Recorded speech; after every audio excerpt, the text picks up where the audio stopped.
going to do the clap. Okay. Ooh, that was good. That was excellent. Good clap.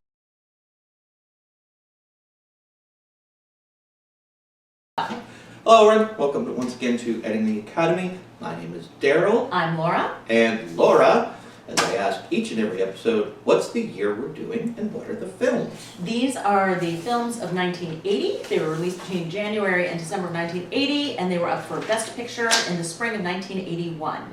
The movies were Coal Miner's Daughter, Ordinary People, The Elephant Man, Raging Bull, and Tess. All right.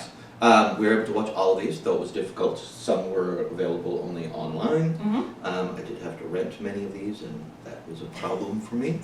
Other notable films of 1980, Cruising, Urban Cowboy, Private Benjamin, Seems Like Old Times, Any Which Way You Can, American Gigolo, Xanadu, Stir Crazy, The Empire Strikes Back, Blue Lagoon, The Shining, which shockingly was not nominated in this That's category. surprising. Blues Brothers, and Fame. I'm not sure that I love the Xanadu, although I love Xanadu. I know! Okay. That's what Like, I just want to be that transparent. Okay. I do not care what order we do these in any way, shape, or form, so you go ahead and pick. All right, let's start with Coal Miner's Daughter, because it is the first one in my notes. All right, mine too. I went alphabetical this time.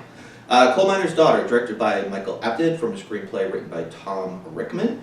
It obviously follows country music singer Loretta Lynn, based on her 1976 biography of the same name by George Vesey, and the film stars Sissy Spacek, Tommy Lee Jones, Beverly D'Angelo, Levon Helm, they're in supporting roles. Was nominated for Best Picture, Best Actress, Best Screenplay, Best Art Direction, Best Cinematography, Best Film Editing, and Best Sound. Sissy Spacek won for Best Actress. Go with the fun facts. Fun fact is about Sissy Spacek, Okay. that when the movie came out, she got a telegram from Dolly Parton, who said, "I hope you get millions from this movie so that you can get a boob job and star in the Dolly Parton story." So, I love that. And I love Dolly Parton. Yeah, me too. How can you not? Exactly. Would you like me to Yes, start please. on Coal Yes, Miner's please. Daughter? Okay, so the biopic. Let's talk about biopics. So Okay. I generally enjoy a biopic. I know that they might or might not be among the best movies in the world. They're often picked for Best Pictures, Yeah. either because of the transformation of the person, especially because it's a real person, the transformation of the person in the title role. And I enjoy a good biopic, and I think that this was a decent biopic because of Sissy Spacek. This was 1000% Sissy Spacek's story, her role. She did an amazing job. I loved the fact that they had all of the singing was Sissy Spacek Yep. or Beverly D'Angelo, who played Patsy Cline. Yep. Did all of Patsy Cline's singing as well. And I think that was an interesting choice, and it was a really good one because I thought that they did a fantastic job. The place where I struggled the most with this movie is that the movie was about the relationship and the marriage and the story of her and her husband Du, and he was a terrible, terrible person. Yeah. And I struggled a lot with that because they, again, it was, the whole movie was built on, it started when they met, and it ended, kind of as her performing on stage with him looking on adoringly, and everything in between was about their marriage, which I thought was a terrible marriage. So it made me kind of sad. One thing I when it comes to biopics, they obviously take some liberties and things. Sure. And so unless I know what it's about, like with Lenny, I don't know what is true and what was manufactured. I did look up after the fact. They were married until she died. Until he died. Until he died. Yeah. Sorry. Yes. So they were together forever. Yes. And by all accounts, while it started off horrible, and there were moments throughout that were not that great, he was not nearly as bad as he was depicted in this movie. That's what I read. I read the opposite, actually. Really? I read that it was a pretty faithful adaptation to his life and their Really? life together, but that her love for him was all-encompassing, and she would never leave him because she loved him, and that she didn't think this was a terribly bad depiction of him, that it was accurate, but she didn't think it was bad. Okay, I didn't see any quotes Yeah. from her, but hey, there's the internet. You can never trust everything. Exactly.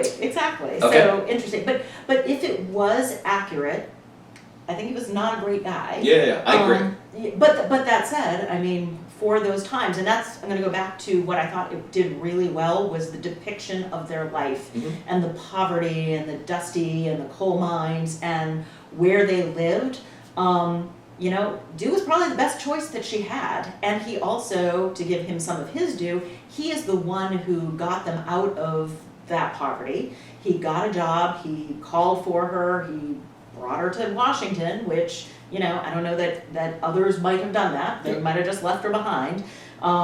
He pushed her on stage and she was great at it. And once he pushed her, she loved it. So it was not him being a stage mom kind of thing. It was, I'm going to push you to make you do it, but then she's going to love it and she wants it to continue. And he seemed, the portrayal, it seemed that he was doing it because he knew how much she enjoyed singing. He was genuinely proud of her, I think. Yeah. And so the pushing wasn't him trying to like, oh, I see this as a cash cow in the future. It was like, I know you really enjoy doing this. Yes. You're just super shy and you need someone to kind of push you just a little bit to get you into a place where you can see if you really do like it by singing in front of people. I thought that was handled well. I totally agree. I also loved her relationship with Patsy Cline because that could have been, and in most movies that we see, the two women are combative or you know, competitive with one another, and their relationship started when Loretta Lynn sang one of Patsy Cline's songs on the radio. Again, that sets up for competition, and instead they were close and warm and supported each other. Patsy took her out on stage with her and on tour with her, and I really liked their friendship. Yeah, I did as well, and I thought it was handled. You're correct. In a lot of movies, the two most powerful women in that movie, you will see them at odds with each other. That was not the case here. One of the things that I did struggle with in this movie is the age at which she got married. I understand that was an accepted thing at the time, but it's one of those that I can't step out of. It's gross. Yeah. 14 when she meets him, 15 when they're married, kids by 16. I had. And he's out of the service, so you figure if he went in even at like 16, 17, he's like 22. He's in his 20s. Yeah, exactly. That's a big age difference at that time of life. But again, like everything, I think it's if you take your morals or your thoughts out of it and look at what were they dealing with and what was their world.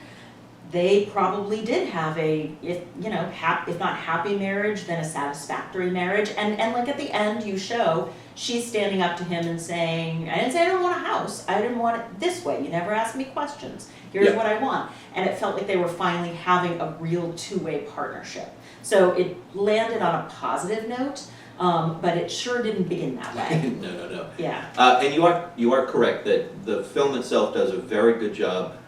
I didn't live through it, but I can only imagine, of depicting what it was like to be in that area at that time with very limited choices financially.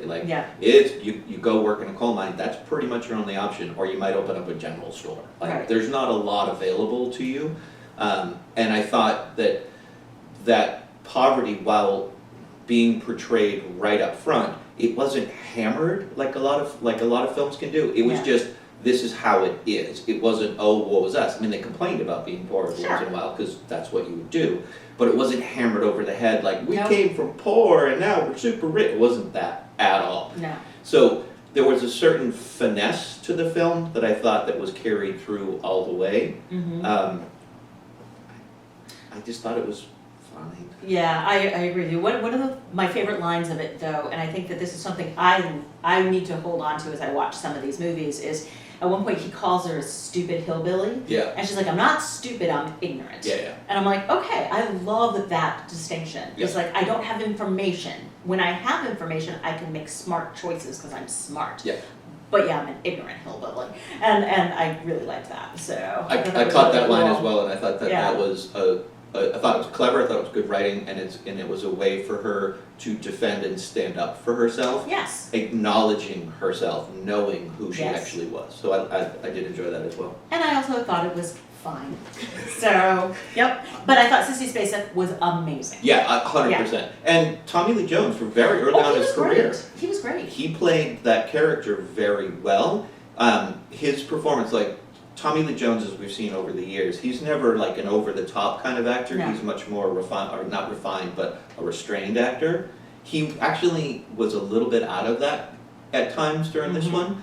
I think just later on when he became a star, he just kind of started to rely on that inward thing a little bit more. But this one he did show a lot more diverse range than we've seen in some of his later films. I was really proud. Yeah, and as we're complaining about his character and her husband, like throughout the movie, again, as he grew older, you know, he's a stay-at-home husband. He's Yep. taking care of the kids. It showed him as growing and being kinder and, you know, a little more mellow, which he portrayed well. So. All in all, I think the depiction, everything was at a very decent level. Just Yep. nothing in this elevated anything for me, except for Sissy's performance, but she wasn't working with a lot. Right, I agree.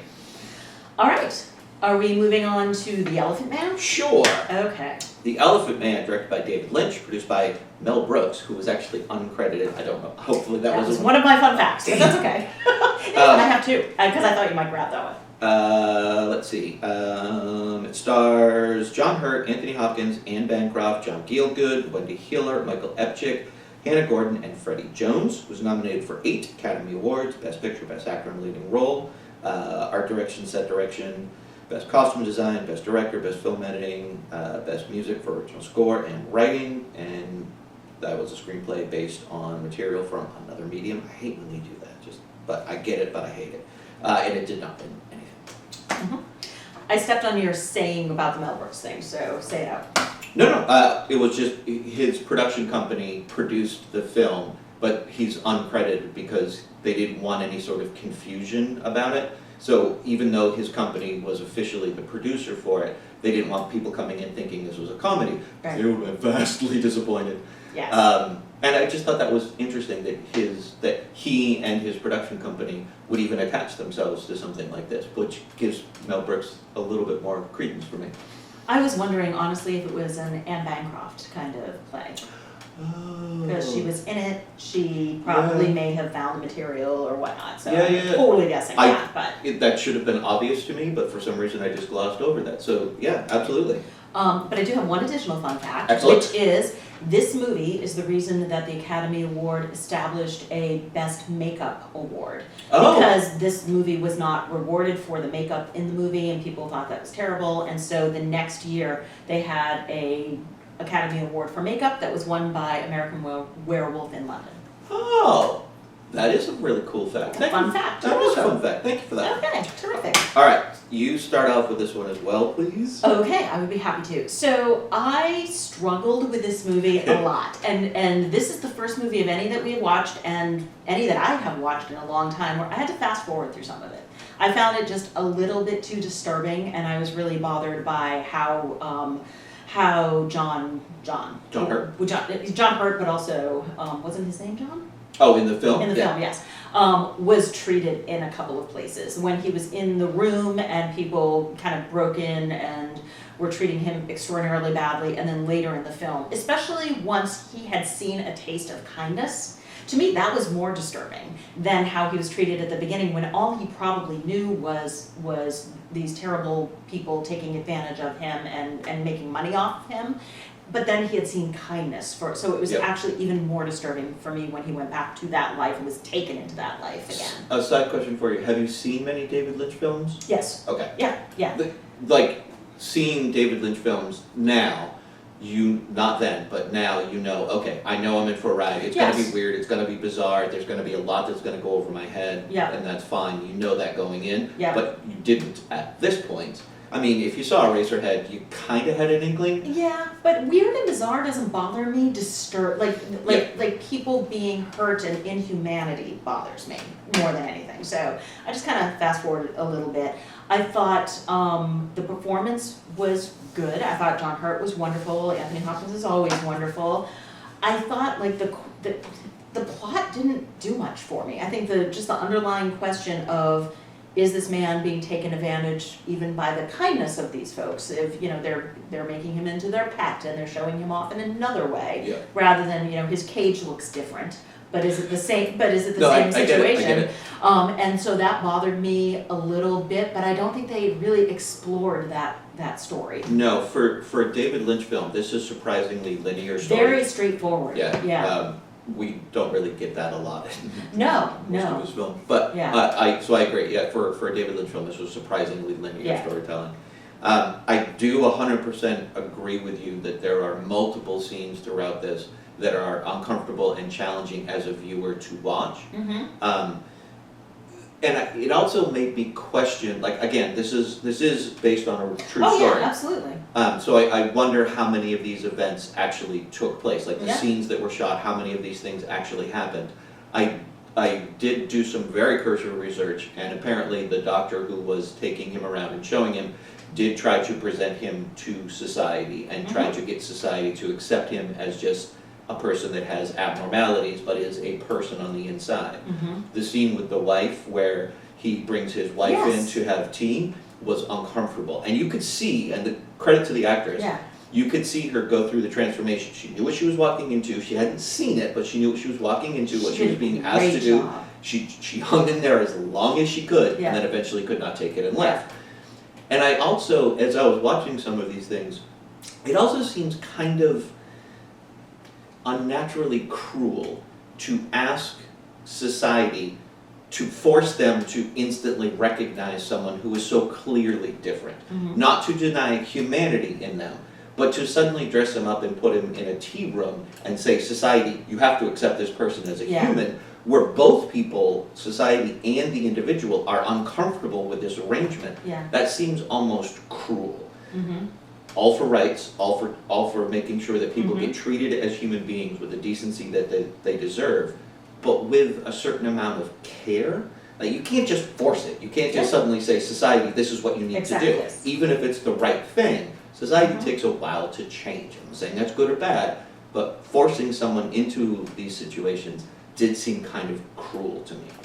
No, I agree with you. But again, it's like, was he forcing him into society to be part of society? Or was, because I think that's what he intended to do, but what it ended up being was just, come look at this guy, come see this guy, come look at it, come look at this oddity. And before he was in a cage with a hood over his face, and now he's in a suit in a hospital, but it's all the same. It's the buying of selling human beings as commodities for the oddities and freak shows that they were. This was a very common practice, particularly at the time. This even happened up until like the 1940s, 1950s. Well, in some ways, that's the only way that some folks could get money. Is, they walked into that and welcomed the ability to earn money. And I understand that because they knew what they were getting into and they knew what was happening, but it was one of their only choices. Let's talk about Anne Bancroft, because contrasted with every other person that the Elephant Man, encounters, I do believe she's the only one who genuinely does. It's not that she doesn't care, but there's not an ounce of unkindness in her, in any of her interactions with him. From the moment she steps through the door, she treats him like a human being. She acknowledges things. She tries to form some sort of bond as they talk about the theater. She invites him to the theater. Like, there's just nothing unkind in her at all. And I thought that was brilliant. I loved that. I think the only other person who got there, and she wasn't there originally, was the head nurse. She wasn't there at the beginning. She was a little freaked out, but she got there and questioned what people's motives were, and she looked out for his well-being above all. So, but yes, I thought Bancroft, she just like walked through the door of, hello, you're going to be my new friend, and I brought you a present, and let's talk this, let's do a little Shakespeare play, and it was beautiful. The entire film does play with a couple different notions centered around someone of this nature. One, it's playing with the idea of what society will accept. So it's doing some form of commentary on society. What can we accept? What can we not? Is this good? Is this bad?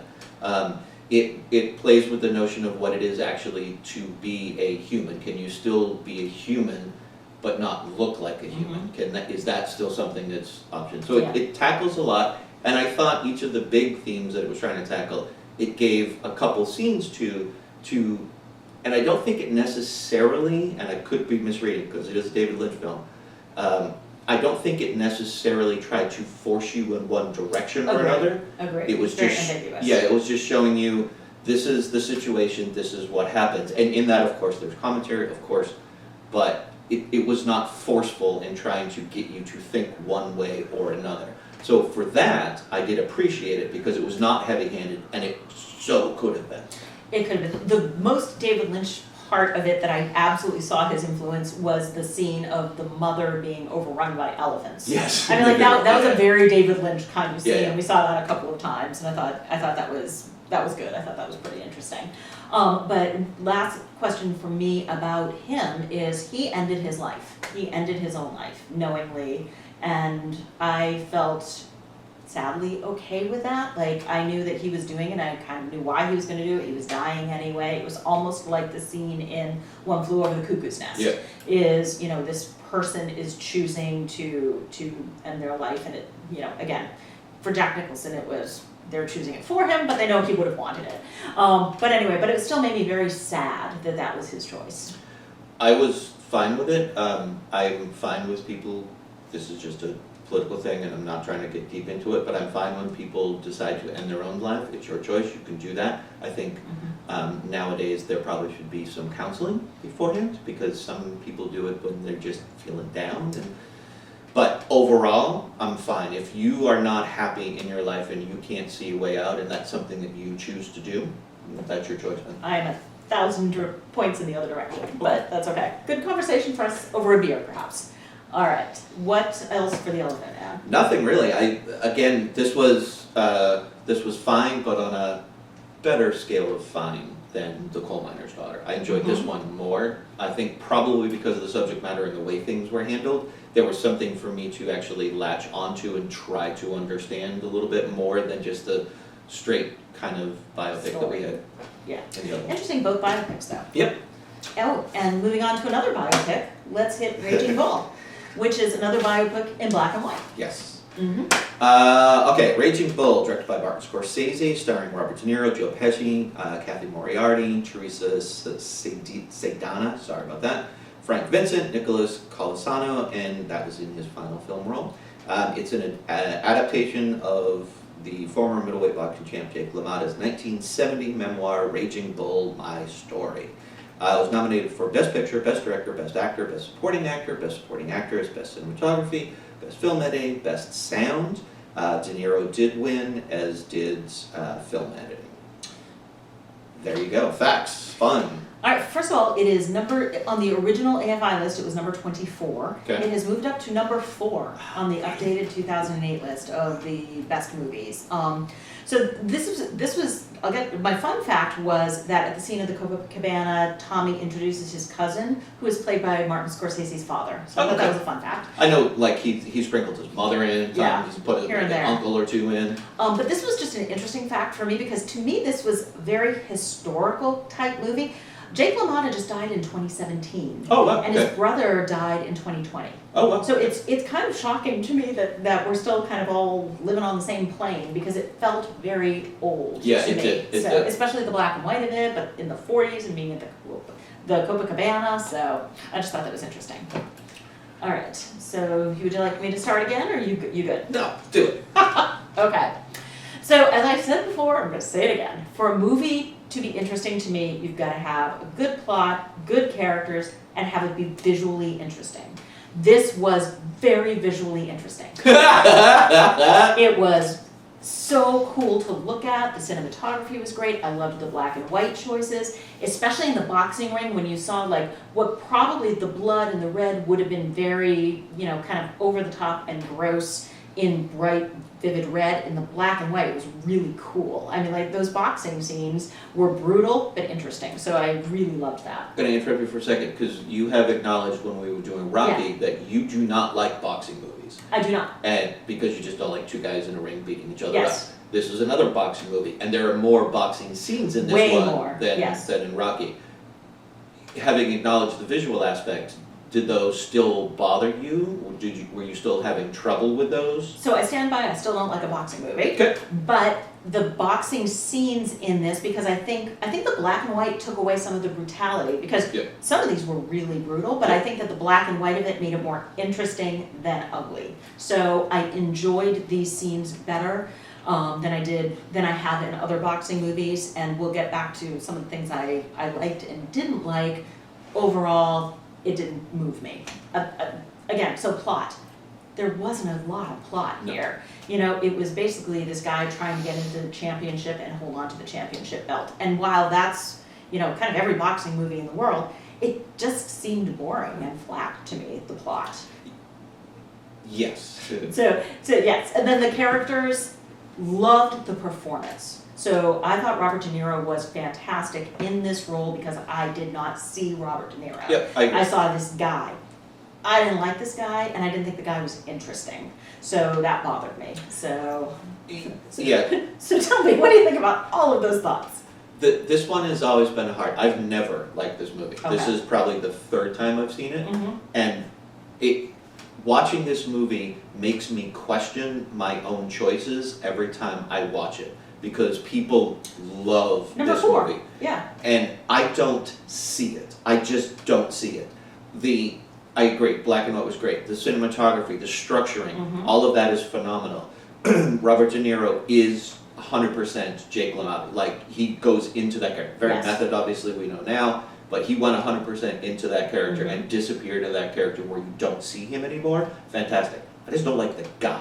Yes. I don't like what we're exposed to. I don't like the scenes that he's in where we're trying to understand and get to know him, because there's every scene that he is in, it just reinforces what a dick he And a is. bully and a bad guy. Correct. Yeah. There's nothing, there is absolutely no growth, there is nothing redeemable, and that kind of movie where you just see someone being a dick for 2.5 hours, not fun for me, and No. it doesn't have to be fun, but it's painful to get through to watch that much abuse for that long. It doesn't have to be fun, but it has to be interesting. Yeah.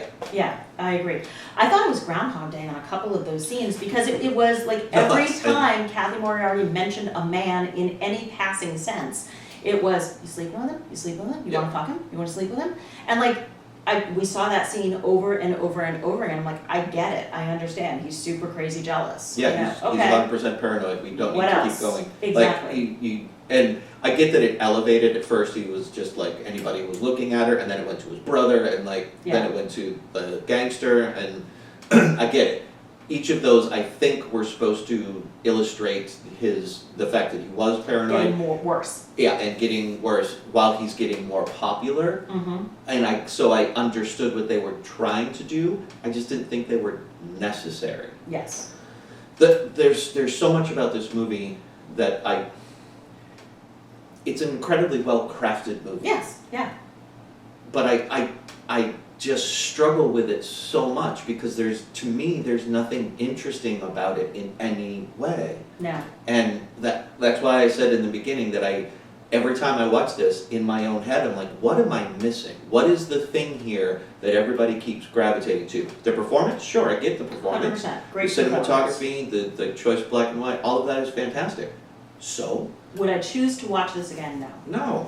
No. The supporting characters were good. You know what I think it is like each individual box is ticked off, but when you pull it all together, it doesn't do anything for me. Like attention to detail, their clothes, things that were sitting on the table, and the apartments that they had versus then they're in the pool at their Florida villa in Miami. Like it shows this beautiful progression. Okay, Yes. got it, super. One thing I did notice that I did think, and I'm hoping it was intentional and not just accidental, and with Martin I would assume it probably is. Every time before a fight, where they would cut to a fight that he's having, whether it's a title bout or just a challenge to get to the title bout, every time they cut right before a fight, he's always in conflict with somebody. Yeah. Whether it's his wife, whether it's his brother, there's like an issue, Yeah. and then they cut to the thing. And that's probably conscious. Sure. And then again, I thought it was clever because it can give him the motivation necessary, I guess, to go into that fight. Like, he's always angry, pissed off, but now he has something in his head to be angry, Yes. pissed off about. I was like, if that's what you're going for, okay, that's clever. I can appreciate that. But it was done in such a way where it's still kind of ambiguous. You don't Yeah. know if that was the intent. And I don't need it hit over my head, but a little clearer Yeah. indication is like that he needs this kind of thing to go and have his fight. I don't know. If that was the intent, then I would just wanted something to ground that in. Right. Well, and as you've said before, like, I acknowledge this is probably a me problem because Martin Scorsese is a genius. And with his movies, they either hit me, I love them, or I hate them. And by even hating them, it's like they didn't hit for me. Yeah. And this one just did not hit for me at all. Me neither. And again, I don't like that I have to, every time I watch this, question my own Yes. choices. Yes. Like, why do people love this so much? I don't get it. Anyway, so this one always just bums me out. All right. What do you have on your next on your list? Tess. Tess. All right. Tell me about Tess. Tess was directed by Roman Polanski, all things acknowledged, starring Natasha Kinski, Peter Firth, Lee Lawson. It's an adaptation by Thomas Hardy's 1891 novel, Tess of the D'Urbervilles, and this Tess of the D'Urbervilles has been done a ton of times. The screenplay was written by Gerard Brock, John Brown, which is an interesting name, and Roman Polanski. It was nominated for Best Picture, Best Director, Best Art Direction, Best Cinematography, Best Costume Design, Best Original Score. It won for Art Direction, Cinematography, and Costume Design. Funny facts. All right. This is neither funny nor fun fact. It is in fact just a fact. Okay. Sharon Tate read Tess of the D'Urbervilles and was visiting Roman Polanski in Europe and left that book with him and said, I want you to make this and I want to star in it. She then flew home to California and was murdered a few days later. So it was the last time that they saw each other, but that's why it says at the beginning to Sharon. Oh, okay. Because this was supposed to be her movie. Okay. So, not fun or funny, but true. Yeah, she wanted to play the lead in this. So, do you want to take the lead, or would you like me to? Sure. Go for it. This one was fine. It was fine. The opening credits were essentially end credits, just in reverse order, Yeah. which was an odd choice, I thought. You get a quick intro into the family history.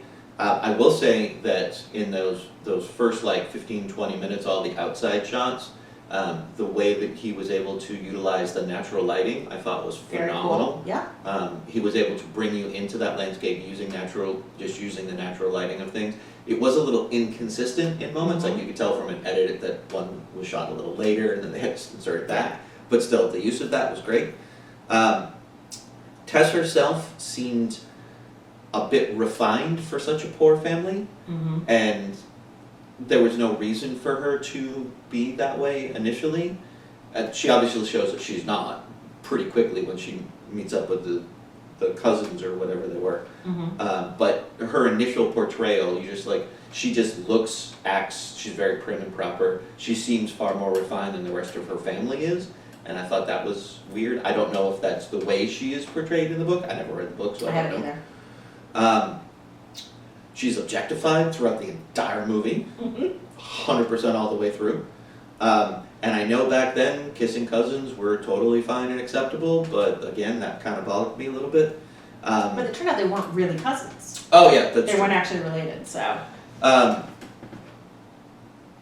This entire film is, and we understand now a little bit why, I guess, but it's just an entire study in male domination. The cousin, not cousin, was just a possessive douchebag. There's a line in there that was thrown in that he delivers, which just made me go, oh, if I had a gun, I'd fucking shoot you. He turns to her and he said, I was your master once. And I was like, you're, bang, go away. Problematic all the way through for me. Okay. Again, you've said it, I'll say it. Polanski, as a director, knows how to set scenes and how to film things very well. This one was just problematic because it's just a study in male domination over a girl. Yeah. So I looked at it as, I thought it was a higher grade of historical fiction that we've seen before, in that in the settings, and I thought the supporting character, the performances were really good. If you look at the characters, I didn't like Natasha Kinski in this. I thought she just came off as flat. Yeah, she I think was. what you're reading at the beginning probably is maybe a choice, that she was more refined and therefore fit in with the cousins a little bit better. I just read it as flat. I mean, until she ends up basically killing her, her cousin at the end. Spoiler alert. I didn't think she had any emotion. And then finally, okay, she gets a little bit of emotion going in there. So I thought her performance was flat. I wasn't that interested in her. She had a lot of things going on in her life. She had plenty to emote about. And I didn't really see any of that.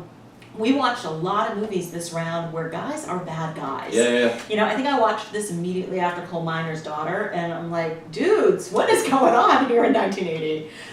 Because exactly, even she starts out with the cousin who's a terrible man, and then we start out with the father who's a terrible man. Correct. And then she goes to the cousin. I would take slight issue with that. Okay. I don't think the father is a terrible man. He's a drunk, but I do believe that he loves and cares for his family. The alcoholism is just getting in the way. Why do you believe that? Because I didn't. Really? Yeah. The scenes in the beginning when they were all sitting around, when he's going off and then suddenly he gets the information. When he goes, like, how can I be rich? How can I bring money back to my family? I'll sell off my daughter. Outside of the scenes where he was drunk, and maybe I'm just misremembering because this was the first one that I watched, so it's been 2 weeks. But I just thought that the scenes inside of the house, he seemed more doting than I think you're saying, but I might be misremembering. Well, another thing that I'm holding against him is that he wouldn't let her child be baptized before it died. Okay. Because he didn't want the neighbors to know. You know, everybody knew she had a baby. They came and she fed the baby while she was working. So everyone knew she had a baby out of wedlock. But he refused to acknowledge that, to the fact that he, you know, in their belief system, that baby's going to hell if it's not baptized. Right. And so he's willing to have that happen rather than look like somebody who his daughter is unchaste. And I'll give you that. I had forgotten that aspect of it. I was going back more to the earlier stuff. So yeah, all right. But even so, like, she does not want to leave the family, and he's like, you're gonna go leave the family. You're gonna make this connection with our cousins, and you're gonna make sure we get money for our divorce. So I didn't like him. I didn't like her cousin, obviously, because he's a terrible man and rapist. And then even the guy that was a decent guy couldn't get over what had happened to her. Not what she did, what had happened to her. Right. And so, no good dudes in this movie at all. Yeah, that one was, and I'm sure it's in the actual story, because why manufacture that if it's not? But I did have a slight problem with that one, because he is presented as a nice guy. Yeah. He's caring, he's loving, he goes out of her way for her to try to make her happy. And then once he discovers that information, he does turn, and maybe it's just a thing of the time where, you know, you blame the person who's raped and not the rapist, but it was just difficult. Okay, so no fun on Tess. No. No. No fun on Tess. I think I was supposed to have read Tess of the D'Urbervilles, and I did not. So I may have read the Cliff Notes version at one point in school. It does make me wonder, because as you know, as we were doing some research for this, and you try to find it online, there's been a couple television series about this. There have been many interpretations of this as very a famous movie. and popular. Why? I don't know. Maybe other performances of Tess bring out more in the main character. All right. Is this like an Ethan Frome situation where, like, you know, because you read it, people did? I loved Ethan Frome. I fucking hated that book so much. Nothing happens. It's super boring. Next podcast, movies we had to read, books we had to read in high school. All right. So we move on to the last one. Move on to Ordinary People. Hold on. I gotta find the place. Hold, please. Daryl's lost his place. Okay. Ordinary People. Directed by Robert Redford, his directorial debut. Screenplay by Alvin Sargent, based on the 1976 novel of the same name by Judith Guest. Stars Donald Sutherland, Mary Tyler Moore, Judd Hirsch, and Timothy Hutton. Nominated for Best Picture, Best Director, Best Actress, Best Supporting Actor, Best Screenplay based on material from another medium. Again, why? One for Best Director, Best Supporting Actor, which was Timothy Hutton. Both he and Judd Hirsch were nominated. And one also for Best Screenplay. Find anything fun about this? I did, actually. 2 fun facts. Okay. The first one is Timothy Hutton, if you don't know, is the son of actor Jim Hutton, who was a big deal in the late 50s, early 60s. He was in the movie Where the Boys Are, The Green Beret, Walk, Don't Run. And if you look at a picture of Jim Hutton, you will see Timothy Hutton. Okay. He looks exactly like him, so go look him up. Second one is Pachelbel's Canon, that you hear all the time these days. Was not a popular song before this movie. Really? This movie is what ushered Pachelbel's Canon into popular culture. It's at every wedding now. It's on light bulb commercials. Exactly, and it was lost and forgotten until this movie brought it up to light. Interesting. So, fun facts. I'm just going to throw something out and then you can go. The title is slightly misleading. These are not ordinary people. These are ordinary affluent people. Fair. Okay. That's a different world than just ordinary people. Just saying. I get it, but it's slightly misleading if you just look at the title. These are not ordinary people. They're ordinary rich people. That's true, but I think that they are ordinary people within their affluent world. 100%. Yeah, but you're absolutely right. The world that they establish, which is different than a lot of us get to experience, they are ordinary for that world, but they are not the average person. Yeah.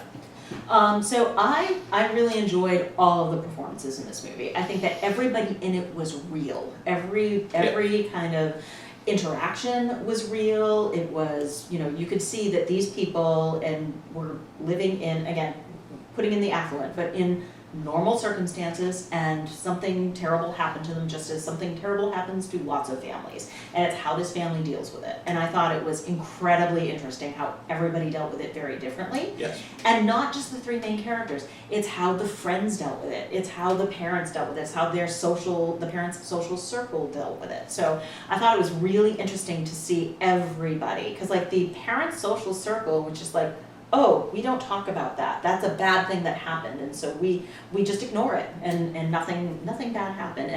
And then you look at the friends, and I thought that was a really moving, teeny tiny little scene of one of his friends on the swim team coming up to Timothy Hutton and be like, I miss him too. It's like, we used to hang out together. I'm grieving as well. And I thought that was really lovely and not something you see, and it was teeny tiny. Particularly for the 1980s, and the fact that it's guys doing it. Absolutely, yeah, totally. And then like being jackasses in McDonald's, and like I thought that was really interesting. These kids are probably like 10 years, 12 years older than us. So I'm thinking about my older cousins and my sister, and like the dressing is perfect, the clothes are perfect, the hair is perfect. I understood and saw a lot of these people around school, and I thought it was very interesting and small, but it was small and became big. Yeah. The one of the first scenes where you see the girlfriend's character, who's I can't remember the actress's name off the top of my head. Elizabeth McGovern. Thank you. When she's walking down the hall and you see her in that yellow sweater that have like the flower things like that, like I know so many girls that had that sweater. Exactly. I probably had that sweater. Yeah. So what were your kind of first impressions? This is a difficult movie because the subject matter of what had happened and the slow discovery of that, but you sit in these moments with the family. Almost every scene that you have, you can see them on the edge, dealing, not dealing. Yes. And that's a difficult thing to sit through for 2 hours or however long that was, where every scene is that. And there's no communication, although there are attempts. Like, he does attempt to engage his mother. She shuts him right down. Yep. The father attempts to engage the mother. She shuts him right down. She does not want to deal with this in any way. And I think one of the reasons why is because it changed her life so much. Yes. And she can't handle the fact that there is something that is not, that has disrupted her perfect life. Absolutely. And that's problematic because, deal with it. Acknowledge the fact that your son wants to talk to you about this. Just deal with it, and then you can move on and get back to that place. Right. But by shutting it down, you're not going to do that. And she completely shuts herself down. She gets angry at her husband because one of their friends at the party asked how the son was doing. They all know he tried to commit suicide. Yep. She's asking how he's doing, and the mom gets mad because he acknowledged that had happened. Yep. Like, and Mary Tyler Moore was awesome in that performance. She was great. But it's very difficult. I felt like I was at a horror movie screaming like, don't go behind the door. Yeah. Like, every time she would come on screen, I would just be wanting to scream. Just a little. Just give a little bit and your life will be so much better. Yeah. But she couldn't. She couldn't. And that was consistent and just hard to watch. It was very hard to watch. And I think you're absolutely right with she couldn't. She was a limited person who did not have the ability to do what they needed her to do to stay in the family. And I thought his speech to her at the end was so callously when they're at cruel. The table. The dining room table when she woke up and he's crying. And it was so cruel and true. But it's just so very cruel, the things he was saying, and they were accurate, and he had the right to say them. But I think she was just a limited person, and what he said was, if life hadn't gotten messy, it would have been fine, but you can't deal with messy. You don't have the skills or the capabilities to deal with messy. You need to walk away from messy. Yep. Yeah, because people are messy. And we'll talk about Donald's character, the dad, for a little bit. He is so clearly overcompensating for her lack of anything throughout the entire movie. Like, he keeps trying to make sure that his son is okay. He overcompensates there. Like, it's are you okay? Are you okay? Are you exactly. Okay? Makes him self-conscious. Yes. Yeah. But he's trying so hard to overcompensate for what mom is not giving the family. He's trying to take that on. that becomes difficult to watch at times. You're like, just relax, man, just take a breath. Yeah. Everybody's not okay, but you're Right. still here. You don't have to push it so much. If you don't, stop pushing so hard. Mm-hmm. And Timothy's character, and I do believe he deserved the award. He was great. He was particularly great. for his age, man. Yeah. His constantly trying to understand and adapt to what's going on. He needs someone to reach out to him. He knows his dad's there, that's fine. He wants his mom to, that's not happening. He also is dealing with all of his internal things, Total but that he guilt, yeah. will not fully acknowledge Right. until, obviously, therapy.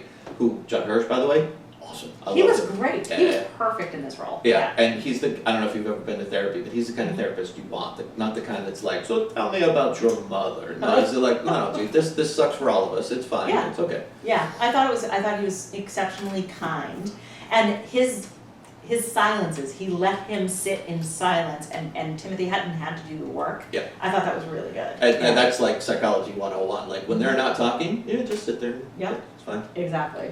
So, yeah, I liked them all. It was very, this was one of those movies that it wasn't fun. It was very uncomfortable, but it was good. Yeah. Yeah. The exploration of a family going through trauma and having all the differences play off each other, I thought it was wonderfully written. This again is, as the more I think about it, the more I'm starting to understand the things that I like about small movies that are character driven versus ones that just fall flat for me. Mm-hmm. And a lot of it is what you're actually being shown, like I talked about on the Everything Everywhere All at Once. These scenes that you get to depict something, to help move a story forward, or to give you some sort of depth into a character, the choices that are being made in those individual scenes, I think is hugely important. And I think sometimes it boils down to just an aesthetic, like, I got the same information from that scene that I did from this one, but this one was just done so much better. Fair. Yeah. And this, even though all of these scenes were difficult, they were the right length. They established what they needed to establish. They helped move everything forward. They didn't linger too long. Yeah. They were the right choices to give you the information so that you could continually go through the film. They were the right length. They were the right choice of how to move through. Like the choice of the scenes was impeccable. Yeah, I agree completely.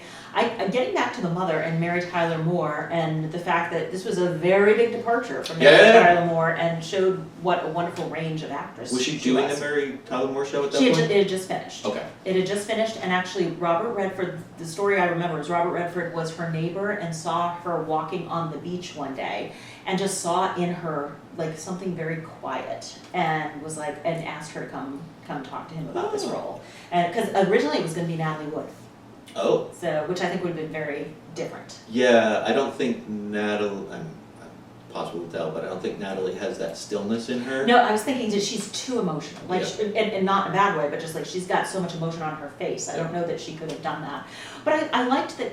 I didn't see the mother as a like 100% black hat villain. No, not You at know, all. and they didn't make her out to be a villain because like there was that moment where she tried. She went outside when he was sitting there and she's like, all right, I'm going to try and I'm going to go out and I'm going to try to engage him in conversation, and then he gets too deep.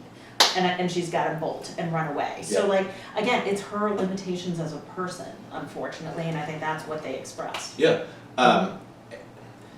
All of the characters were very clearly defined as to who they were, what Yes. their desires and motivations were, except for Tim, because his is a growth film, so Yeah. like you're seeing him try and understand different things.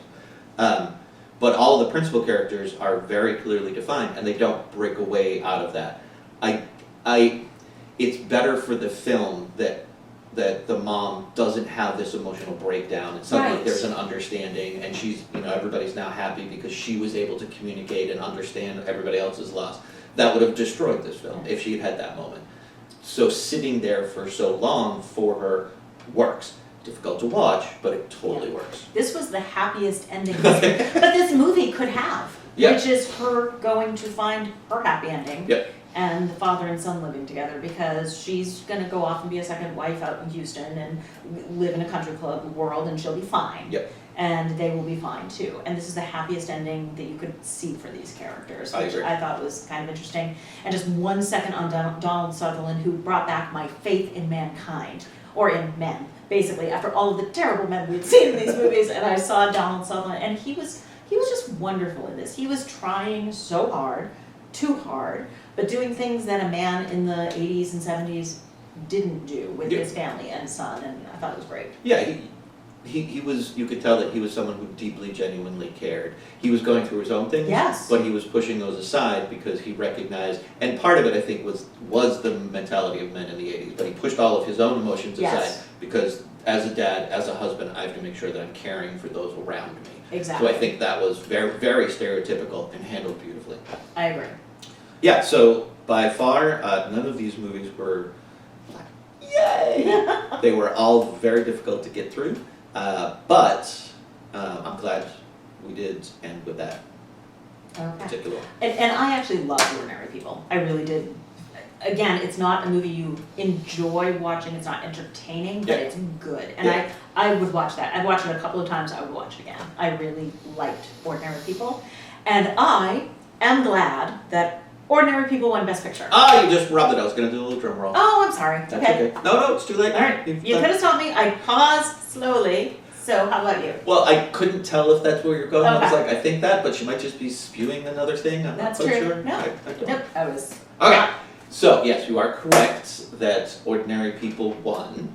And I think this one's going to be easy. You think, of course, deserves to win. I do. Yeah, as do I.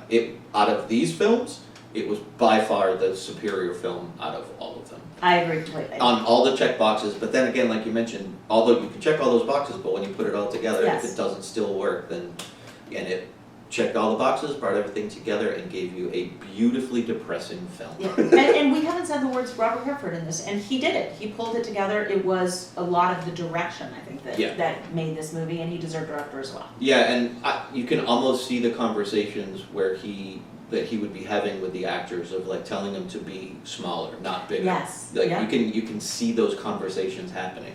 Yeah. So yes. Exactly. So yeah, there you go. Do the liking and the subscribing and commenting. Please comment. We're working on the audio, so that's me. That's not her. That's me. It was working, and then it's not, and now I'm just mad. We're gonna get it working. So thank you very much. Bye.